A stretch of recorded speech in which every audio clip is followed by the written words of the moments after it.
Bonjour tout le monde, bienvenue à Bien commun podcast, un podcast où est-ce qu'on se pose différentes questions sur des enjeux environnementaux du 21e siècle. Donc aujourd'hui, pour le podcast, on a été accompagné de Charles Roberge, un bachelier en biologie qui nous a aidé à mieux comprendre l'impact des arbres. Donc Eric, je te laisse approfondir un peu le sujet. Yes, merci Évric. Donc salut tout le monde. Fait que c'est ça, aujourd'hui on a eu la chance de s'entretenir avec Charles Roberge. En gros, on voulait un peu faire la lumière sur le rôle des arbres. Est-ce que c'est réellement la solution pour le changement climatique? Et on peut payer pour justement planter des arbres, par exemple. Est-ce que ça en vaut vraiment la peine? En gros, ce qu'on s'est rendu compte, les trois principaux éléments, je pense qu'on a retenu, d'une part, les arbres, ça fait pas juste capter du CO2 dans la vie. Ça joue un rôle beaucoup plus grand que ça au niveau de la biodiversité, dans les forêts de manière générale. Donc oui, ça permet de capter du CO2, mais pas seulement que ça. Puis aussi, on a eu de l'information là, par rapport, on a la chance de parler avec Charles au niveau de l'impact des feux de forêt. Fait que, on le sait justement, les feux de forêt, nécessairement, ça brûle les arbres, donc moins d'arbres, moins de captation de CO2. Mais on a aussi appris justement qu'il y a du CO2 qui peut être relâché dans le cadre de feux de forêt. Fait que super intéressant. Fait qu'on a fait un bon tour d'horizon là, avec Charles là, au niveau du rôle des arbres face au changement climatique et juste de manière générale. Oui, fait que ça nous a permis d'avoir une meilleure vision globale de la forêt et de son rôle. Ouais. Donc, entrons dans le vif du sujet dès maintenant.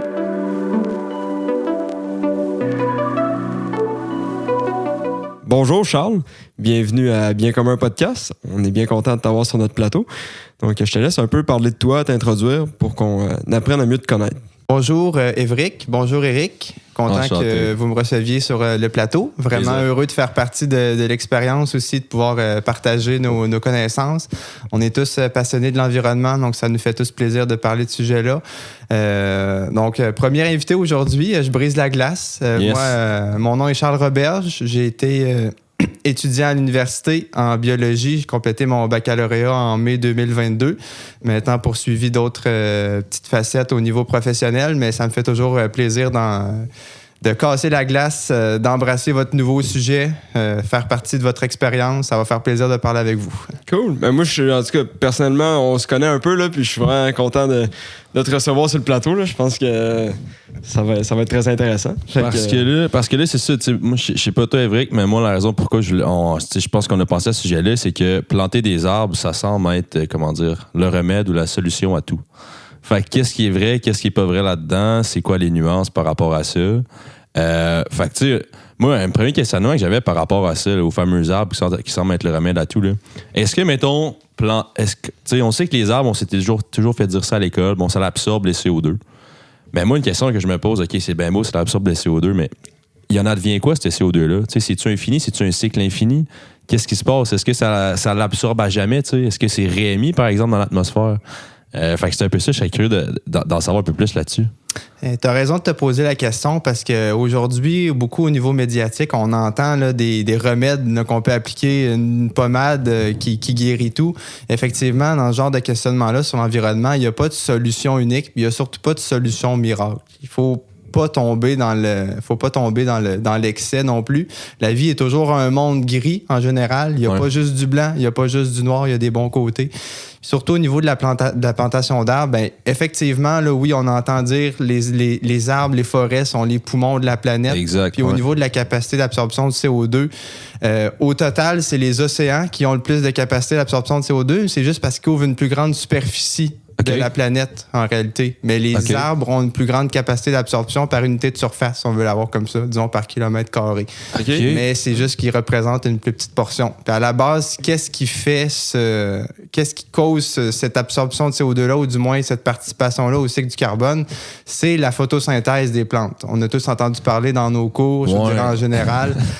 Ça dit de quoi? Grosso modo, sans entrer dans les réactions biochimiques qui sont pas ma tasse de thé non plus, mais les arbres vont utiliser le CO2 de l'atmosphère, vont utiliser l'énergie solaire et pour créer quoi? Pour créer leur matière première, finalement. Leur sucre, leur composante pour la vie. Ce dont nous, on se nourrit, par exemple. Quand on mange une plante, on va manger tout ce qui est cellules, on va manger tout ce qui est fibres de la plante, par exemple. C'est quoi? C'est des glucides à la base. C'est CH12O6, c'est une formule chimique de base. Donc, c'est vraiment avec cette formule de photosynthèse-là, le CO2 de l'atmosphère est retiré. Je vous dirais que l'efficacité photosynthétique, comme c'est juste dans le spectre du visible au niveau de la lumière, c'est environ 2 à 3 %. Donc, c'est pas une grosse efficacité, mais si on pense à tous les arbres sur la planète, si on pense à toute la surface que prennent les forêts, ça fait au final des grosses quantités de CO2 qui sont retirées de l'atmosphère pour être stockées dans quoi finalement? Pour être stockées dans les tiges, dans les troncs, dans les feuilles. Tout ça se passe au niveau finalement du feuillage, au niveau du vert. Qu'est-ce qui rend les arbres verts? Ben, principalement, c'est la chlorophylle qui est centrale dans la réaction de photosynthèse, qui donc va refléter énormément de lumière dans le spectre du vert, donc absorber tout ce qui est autre. Donc, c'est pour ça qu'on l'aperçoit comme vert. Okay. Puis, mettons, est-ce que c'est juste de comparer, mettons, la photosynthèse un peu au métabolisme de l'être humain? Tu sais, mettons, nous, justement, on traite nos différents nutriments, ça nous permet d'avoir de l'énergie. Mettons, ce que j'en comprends, la photosynthèse, c'est ça qui permet d'avoir justement à l'arbre, par exemple, de croître ou de se réparer. C'est une bonne façon de le voir?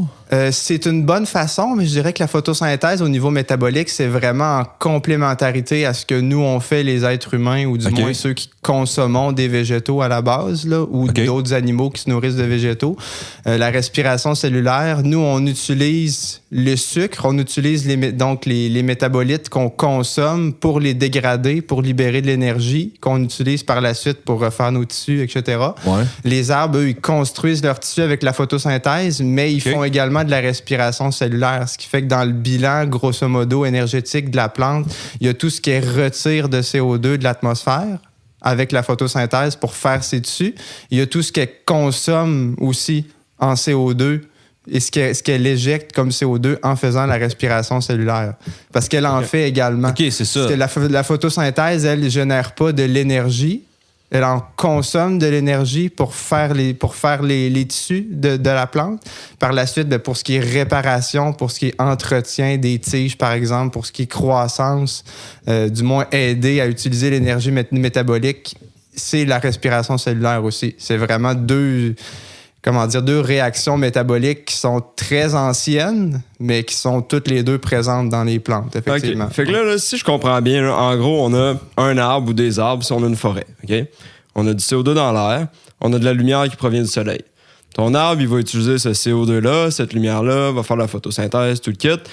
Mais ultimement, ton arbre, il va venir absorber ce CO2-là pour se construire de différentes manières et pour survivre. Okay? Donc là, notre arbre, il a absorbé son CO2, il a fait son travail.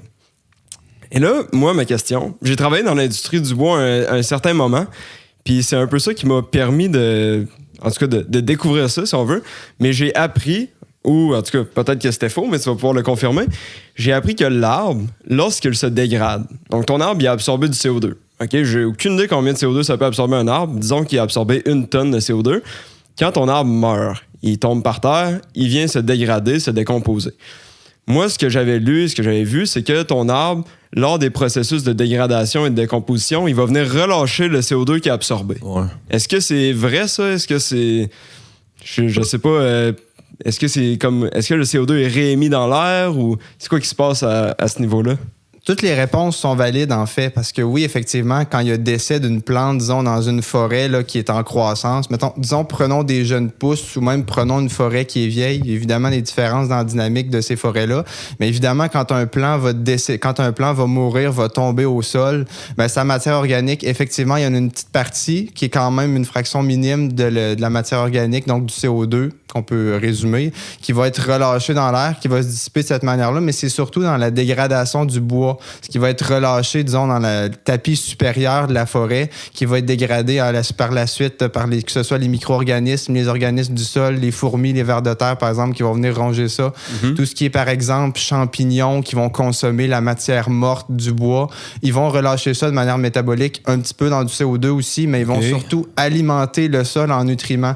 Donc, en quelque sorte, les forêts, de manière générale, sont considérés comme des puits de carbone parce que ce qu'ils vont retirer de l'atmosphère, oui, il y en a une partie qui va être réémise, mais globalement, ça va entrer dans les cycles terrestres du CO2, puis la matière organique va être recyclée sur des plus longues périodes, ce qui fait que à court terme, le CO2 va être absorbé beaucoup plus que réémis. Est-ce qu'on a une idée, mettons, des proportions, par exemple, un arbre qui absorbe 1 tonne de CO2?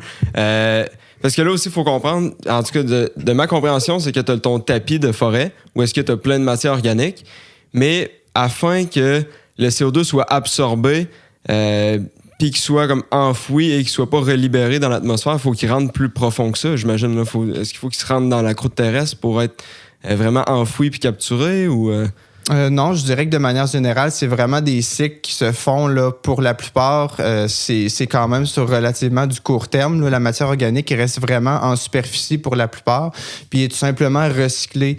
Mais ce qu'on peut oublier parfois dans une forêt, c'est qu'il y a toujours du renouvellement au niveau des pousses. Les arbres ont des graines, les arbres vont semer des nouveaux individus. Ouais. Et de manière globale, c'est pas valide pour toutes les espèces, mais plus un arbre est jeune, on revient au point qu'on discutait tantôt, les arbres font aussi de la respiration cellulaire, donc pour dégager de l'énergie, ils vont réémettre du CO2 dans l'atmosphère. Plus un arbre est jeune, plus sa croissance va être basée uniquement sur la photosynthèse parce qu'il n'y aura pas autant de branches, il n'y aura pas autant de réseaux racinaires à aller entretenir, donc moins d'énergie requise pour ça. Donc il va plus être sur la synthèse de ses tissus, donc son ratio d'efficacité photosynthétique ou du moins de capture de CO2 va être plus élevé. Il va être plus efficace à séquestrer du carbone qu'un arbre vieillissant. Parce que l'arbre vieillissant, il va avoir beaucoup plus de dépenses énergétiques pour s'entretenir plutôt que générer de la nouvelle matière. Fait que c'est vraiment ça dans le renouvellement de la forêt. Évidemment, si on fait une coupe à blanc, si on retire tous les arbres, ben, tout ce qui va être matériel végétal mort va retourner quand même à court terme dans le sol, va être ensuite utilisé, consommé par des animaux, par exemple, qui, eux, vont respirer, qui vont réémettre le CO2 en quelque sorte. Fait que c'est vraiment la continuité d'une forêt qui vient régénérer, disons, boucler le cycle en quelque sorte. Là. Parce que moi, ben là, c'est ça. Peut-être c'est que j'avais pas bien compris tout ce que tu as expliqué, mais en gros, moi, j'en étais comme venu dans les derniers mois, dernières années, à comme comprendre ou réaliser que dans ma tête, c'était comme rendu que du bois, je sais pas, ta bûche de bois, tu mets dans ton foyer, c'est un peu comme du carbone solide. Puis là, tu allais le brûler, puis là, dans le fond, c'est comme si justement ton arbre, y a-tu réellement comme aspiré ou enlevé du CO2 de l'atmosphère? Parce que là, mettons, tu prends ta bûche, tu prends ton arbre, tu le coupes, tu fais des bûches, tu arrives chez vous, tu mets dans ton foyer, puis tu la brûles. Fait que là, dans le fond, c'est un peu ça, dans le fond. Mettons que justement, tu utilises ton arbre pour faire ton bois de chauffage, tu arrives chez vous, tu le brûles. Mais tu as bénéficié de l'énergie, par contre, au moins. Tu as bénéficié de la chaleur. Fait que tu quand même allé retirer un certain élément. C'est ça. Mais c'est juste de dire que dans le fond, ton arbre, il a bien et bien comme retiré du CO2 de l'atmosphère, mais en le brûlant, c'est tout réémis? Oui, cet usage-là en particulier, oui, c'est approximativement 100% de tout ce qui est contenu dans les tissus finalement de l'arbre. Dès que ton bois va être calciné, ben, il va avoir retiré la matière organique. Ton feu, c'est de la combustion. Il va avoir émis du CO2 aussi, plus ton matériel que tu vas brûler. Donc, effectivement. Donc, mettons, oui, là. De cet usage-là, oui. Puis là, je pense qu'on se fait dire qu'il va en avoir de plus en plus avec les changements climatiques, là, des feux de forêt, là. Ça, je suppose que c'est pas bon, parce que justement, peut-être que tout le travail que la forêt a fait au fil du temps, mais ça passe au feu littéralement, tu sais. C'est un peu ça. Dans le fond, les feux de forêt, ça va être un problème, je suppose, parce que justement, peut-être que les forêts font plus le rôle qu'ils étaient supposés de faire parce qu'ils sont brûlés, donc tout est réémis à l'atmosphère. Dépendant des endroits, il y a des forêts qui se basent sur le feu pour se régénérer. C'est pas tout à fait le cas de nos forêts, par exemple, ici au Québec. Mais globalement, effectivement, c'est une perte nette d'avoir un feu de forêt là, qui brûle l'entièreté de tes arbres aussi. Parce que si ta forêt ne nécessite pas nécessairement ça pour se renouveler, dans le sens où il n'y a pas des graines au sol qui vont bénéficier de la mort de plusieurs autres individus pour pousser, ça veut dire que tu vas avoir énormément de matériel mort sur le sol qui va dégager son carbone. Tu vas avoir énormément de carbone dégagé par le feu. Évidemment que si on le compare aux émissions des êtres humains, c'est quand même minime les feux de forêt. Mais au niveau net, c'est qu'en général, on considère que c'est pas la majorité de la forêt qui a passé au feu. Dans le sens où tu vas avoir une petite portion, il va y avoir un contrôle. Parfois, là, on n'entre pas dans les variables où si les feux de forêt sont plus importants, s'il y en a plus, s'ils détruisent une plus grande surface, puisque c'est ce qu'on semble observer dans les dernières années, que les feux sont plus importants qu'ils l'ont jamais été, en quelque sorte, là, surtout dans l'Ouest, là, ce qu'il y a eu dernièrement. Là. Ça a énormément fait jaser comme dans les plus gros feux de leur histoire. Là. Fait que ça, effectivement, c'est dangereux comme situation aussi parce que c'est pas du tout d'origine naturelle, finalement. Ce qui arrive normalement est vraiment accéléré par les changements climatiques. C'est des feux de forêt d'une ampleur et d'une fréquence qui ne seraient pas advenus si c'était pas de l'humain, par exemple. Non, effectivement. Donc, ils vont relâcher. S'il y en a beaucoup plus, c'est que la forêt n'aura pas le temps de se renouveler autant. OK. C'est sûr, si les pousses sont plus petites, c'est donc une plus petite quantité de carbone qui est séquestrée dans les tissus, donc qui est relâchée s'il y a un feu. Mais évidemment que s'il y en a beaucoup plus fréquemment qu'au niveau naturel, ça va donc augmenter la proportion de CO2 émis dans l'atmosphère qui vient de sources naturelles en quelque sorte, ou naturalisées. Là. Okay. Moi, j'ai une vision très, très long terme là, de toutes nos émissions de CO2 et tout ça. Et la question que je me pose, c'est si une zone ou une section de forêt brûle, OK? Il y a un gros feu, puis ça rase, mettons, plusieurs kilomètres carrés de forêt.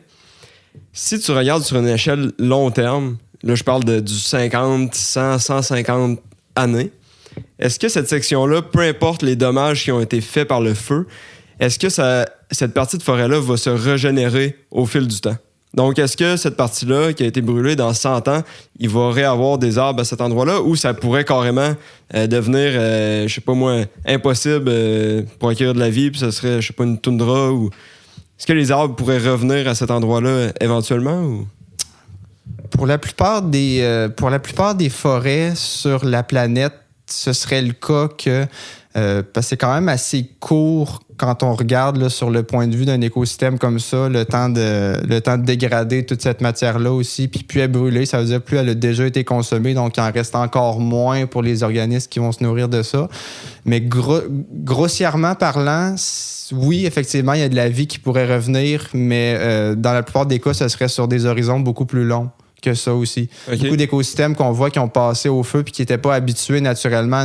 Même ceux qui sont habitués à un renouvellement par le feu, ils peuvent quand même prendre 50 et plus années avant de revenir à leur état, là, avant d'avoir des pousses quand même assez jeunes. Fait que ça revient. Effectivement, oui, ça peut revenir. En général, il ne faut pas sous-estimer la vie, bien qu'il y ait des petits bémols à mettre là-dessus, là, mais...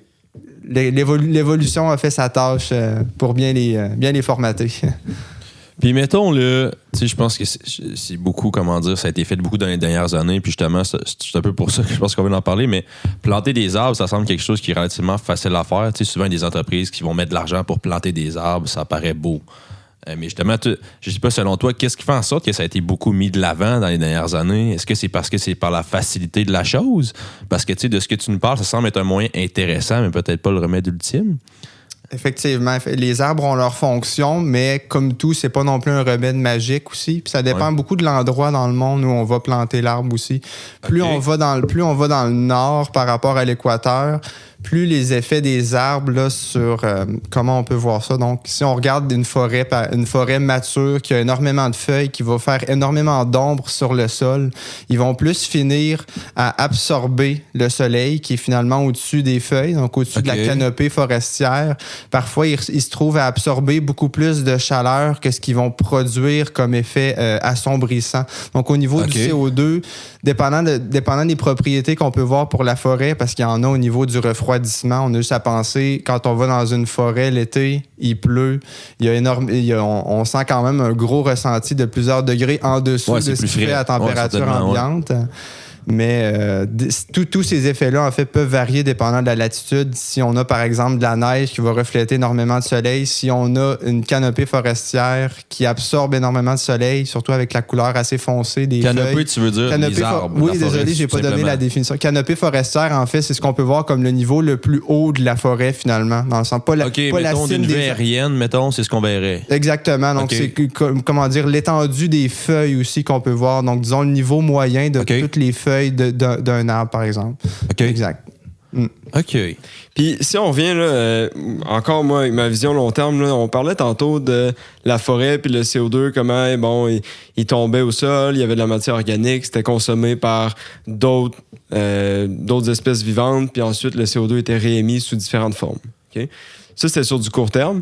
Si on regarde sur du long terme, puis on prend un carré de forêt, là, est-ce que le CO2 que ce carré de forêt-là va absorber va éventuellement être tout réémis pour être réabsorbé, ou est-ce qu'il y a vraiment du CO2 dans cette section-là qui va être enlevé continuellement de l'atmosphère? Est-ce que, dans le fond, une partie de forêt enlève vraiment du CO2 de l'atmosphère si on regarde sur du long terme, ou est-ce qu'il fait juste stocker une quantité définie de CO2 sur du long terme. Un peu comme à jamais, tu veux dire? Ouais, c'est ça. Est-ce qu'on peut vraiment retirer du CO2 de l'atmosphère avec les forêts ou est-ce que ça vient le stocker pendant une C'est partie momentané, X, mettons. Ouais, mais c'est ça. Est-ce que dans le fond, la quantité de CO2 absorbée augmente dans le temps ou c'est toujours la même? Si on regarde sur du très long terme, je pense qu'il faut voir la vie comme momentanée, évidemment. Revenons, disons, à la base de la problématique des changements climatiques actuels qui sont maintenant à 100%, les scientifiques s'accordent pour dire qu'il y a une intervention humaine là-dedans, très importante. C'est que le gros des émissions qu'on produit, les êtres humains, c'est pour l'énergie, c'est pour le transport, c'est des combustibles fossiles. Combustibles fossiles, c'est quoi? C'est du charbon, du pétrole, qui sont normalement des composés carbonés qui sont stockés pendant des millions d'années, mais que nous, on ressort sous le sol, effectivement. Donc, normalement, ils sont pas ressortis jusqu'au glissement, par exemple, de plaques tectoniques, jusqu'à la fusion des roches, jusqu'à ce que ça remonte à la surface. Il y a naturellement, exactement. Donc, notre intervention là-dedans, c'est qu'on vient sortir ces produits-là qui sont normalement stockés très, très longtemps, puis qu'on vient les brûler pour réémettre le carbone dans l'atmosphère. C'est ça le problème. C'est que les cycles naturels sont perturbés par l'être humain. Fait qu'effectivement, d'un point de vue naturel, la forêt, on peut pas dire que sur une longue période de temps, elle vient absorber du carbone. C'est tout simplement que c'est un puits pour diverses durées, en fait. Puis c'est ça, évidemment, le carbone, il va être retiré de l'atmosphère, à moins qu'il y ait un gros choc, par exemple, là, mais il va être remis dans l'atmosphère, mais tout simplement sur une durée. Ouais. Exactement. C'est cyclique, mais c'est long. Ce qui veut dire qu'à court terme, avec le renouvellement des forêts, avec les nouvelles pousses qui vont en absorber plus, les forêts vont être plus des puits de carbone sur le court moyen terme. Sur le long terme, plus on va avoir de dégradation, plus les arbres vont être vieux, donc moins, pour des forêts qui n'arrivent plus à se renouveler parfois, plus les forêts vont être vieilles, donc moins ils vont capter de carbone, les arbres vont mourir, ils vont être dégradés, puis ça va retourner dans le cycle, effectivement, pour le plus court terme. Fait que c'est des puits... Pour le plus long terme, ça va être retourné éventuellement dans l'atmosphère, mais si on regarde sur du court terme, oui, ça l'absorbe. Effectivement, on parle de puits, on parle de relarguer du CO2 dans l'atmosphère ou d'en capturer, c'est vraiment sur des périodes de temps qui sont intéressantes pour nous à évaluer finalement. Mais au final, ce qui est cyclique va quand même retourner dans le cycle. Comme tout ce qui est roche, tout ce qui est combustible fossile va finalement retourner dans l'atmosphère un jour pour être recapturé par d'autres moyens, par les océans, par les arbres. C'est juste sur des périodes de temps qui n'affectent pas globalement l'équilibre. Qui maintiennent l'équilibre finalement. Fait que le fait de planter des arbres, ça serait peut-être une solution intéressante sur du court terme. On se dit, bon, on plante des arbres, on vient absorber du CO2 rapidement, mais dans 70 ou 100 ans, ce CO2-là va être réémis dans l'atmosphère puis ensuite réabsorbé par d'autres arbres. Mais au final, le fait de planter des arbres sur du long terme, c'est pas vraiment une manière efficace de venir capturer ou retirer du CO2 de l'atmosphère. Non, effectivement. Effectivement. Mais c'est pour ça qu'il faut toujours regarder là-dedans nos perspectives en tant qu'être humain de ce qu'on désire sauver ou ce qu'on désire améliorer. Ouais. Puis il y a toujours les forêts. Des fois, on a bien beau reboiser des forêts. Par exemple, dans des endroits où on a fait des coupes à blanc, on va replanter des arbres. Mais ça, c'est ça te permet juste de revenir à l'état initial, dans le fond. Tu sais, tu vas pas faire, ça va pas être mieux qu'avant. Tu fais juste venir replanter ce qui était là naturellement. Et des fois, tu vas même pas replanter ce qui était là naturellement.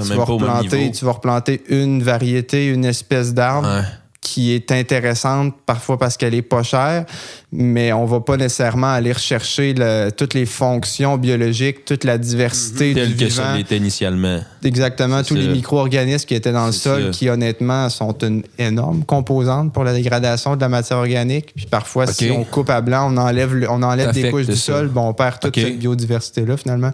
Fait que oui, on plante une espèce, mais on va pas recueillir toutes les fonctions qu'on avait initialement, là. Donc, par exemple, justement, je sais pas. Puis là, tu parles de coupe à blanc. Là, pour moi, c'est un peu nébuleux. Coupe à blanc, c'est quoi la définition de ça exactement? Moi, j'ai en tête juste plus de forêt pantoute, là.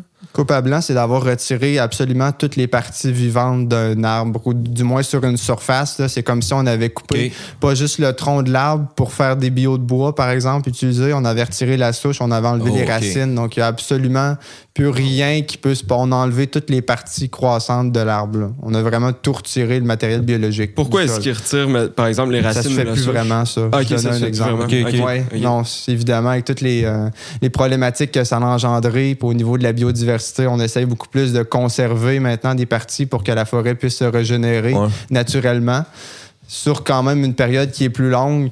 Non, c'est une aberration du passé globalement. Là. Puis mettons, là, justement, de la coupe d'arbre qui se fait de manière, responsable. Je sais pas de la coupe à blanc, mais je veux dire de la coupe à blanc, de la coupe d'arbre responsable. Je sais pas comment ça s'appellerait. Là. Mais est-ce que, justement, tu vas avoir par exemple, tu fais ta coupe d'arbre, tu exploites le bois, tu le vends, puis par après, justement, tu laisses le temps à ta forêt de se régénérer. Est-ce que ça, tu vas revenir un peu à l'équilibre ou à l'état initial de ta forêt, ou à chaque fois, justement, par le fait que tu coupes les arbres de manière... à cause d'intervention humaine, tu perds un peu du pouvoir d'absorption de ta forêt? Ça, c'est sûr que c'est des cas quand même spécifiques pour les forêts québécoises, mais c'est sûr qu'à court terme, tu es impacté aussi si tu vas couper, par exemple, un tronc d'arbre. Mais en général, de ma connaissance, du moins ça, c'est plus au niveau personnel. Là. En étant dans la foresterie, j'aurais probablement des collègues ou d'autres experts qui pourraient complémenter là-dessus, mais...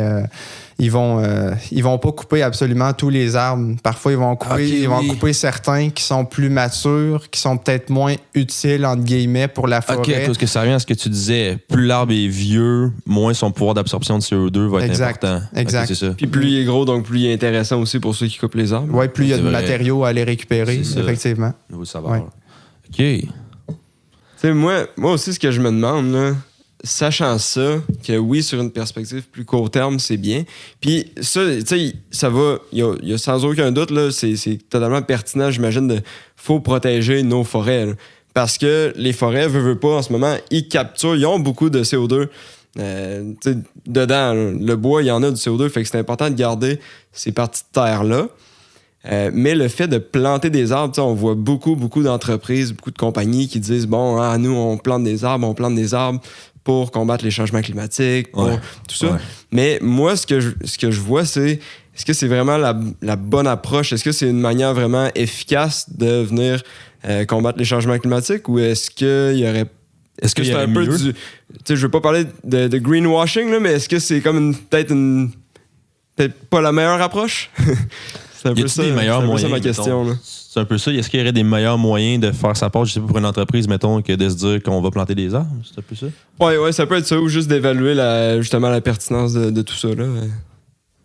Pas du tout mon objectif de venir cracher sur ces entreprises-là, parce qu'honnêtement, la plupart, ils font du bon travail. Mais là, il faut pas tomber dans le panneau, c'est de juste regarder les choses d'un œil ou d'un point de vue qui nous intéresse. On est parfois axé sur le CO2, qui est un grand participant dans les changements climatiques actuels, surtout CO2 qui est relâché par l'être humain, mais des fois, on oublie d'autres parties au niveau de la vie. Donc, si on regarde juste la portion, par exemple, on regarde juste le problème du CO2 du point de vue, on va planter des arbres, on va se planter, c'est sûr, parce que ce sera pas la solution. Quel jeu de mots. Excellent. Excellent. Moi-même, j'y avais pas pensé. C'était très naturel.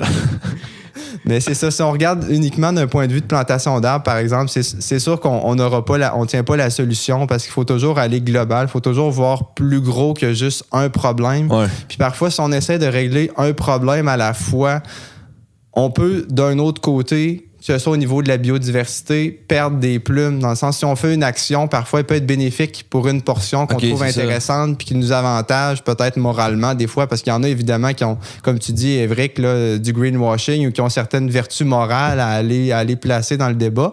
Mais il faut s'assurer vraiment de prendre tout en considération aussi. Fait que juste la plantation d'arbres, ça ne fonctionnera pas. C'est pas la solution à tout, mais c'est quand même une bonne option. Puis justement, ça a son rôle à jouer. Exact. C'est pour ça que ça a été évalué aussi. La plupart des projets qui sont réalisés dans la plantation d'arbres, au-delà des gros discours, on va planter par exemple 2 milliards d'arbres ou un certain nombre, un certain minimum. En général, c'est que c'est évalué en arrière combien d'arbres seraient utiles pour, par exemple, le calcul, combien de CO2 ça pourrait capturer, puis c'est quelle espèce, etc.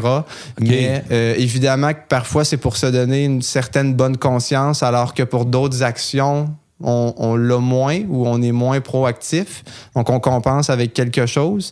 On va pas réduire notre CO2, par exemple, qu'on produit. On va trouver des solutions de l'absorber. Oui, ça fonctionne, mais moi, mon idée, c'est plus d'aller agir à la source aussi, là, d'aller attaquer les causes du problème et non pas de patcher la blessure après ça. Là.